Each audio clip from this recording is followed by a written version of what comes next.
Last week I got a call from an old friend. We used to be real close. Sad news. His father, whom I remembered very well, though I hadn't seen him in decades, had passed away. He was living in Baltimore at the end of his life. My friend was living in Israel. He had flown in to see his father before the end. But the burial plot was in New Jersey. So the burial was going to be there. My friend was worried he wasn't going to have a minyan. He asked me if I could attend the burial and maybe find some other people to bring along. So I reached out to a couple other old mutual acquaintances who said they could also make it. The next morning I was still looking for people to hopefully complete the minyan. My friend called me and said, "Don't worry, we found the minyan." I arrive at the cemetery. There are a few other people there, maybe 5 or 6 other guys wearing yarmulkes, and one of them comes over and he says, "Which chat are you on?" I said, "What are you talking about?"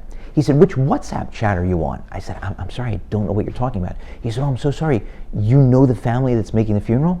I said, "Yeah, you don't?" He said, "No, I'm on a WhatsApp chat. There are a couple of them in the town where we live or work that's nearby. And so when someone needs a minyan, they reach out to us and we show up." So apparently another old friend of the son had reached out to our chat and said that they needed a minyan, so we showed up. I said, "How often do you do this?" He said, "All the time. You know, we don't work too far away. It's a big mitzvah." I said, "It's really amazing." About 45 minutes later, I'm standing next to the same guy. Now we're holding shovels. We're burying the body. It's a pretty hot day. We're sweating. It's not easy work. I'm there because this is one of my closest friends when I was a child. He's there because he's on a WhatsApp chat. So I turn to him and I say, again, "You do this all the time?" And he said, "Yes." I said, "I have to tell you, I am jealous of your share in heaven." It's amazing. As we say, Mi ka'amcha Yisrael. What nation is like the Jewish people? It's unbelievable. Guys on a WhatsApp chat and shows up because some stranger needs a minyan and goes in the heat or in the cold or the rain or in snow to bury a body in a cemetery. It's unbelievable.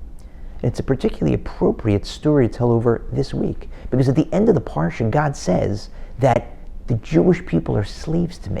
That doesn't sound great, slave master bragging about his slaves. But then we remind ourselves, he's not like any other slave master. It's the same God who tells us elsewhere, commands us elsewhere to love him. What slave master commands his slaves to love him? It would be ridiculous.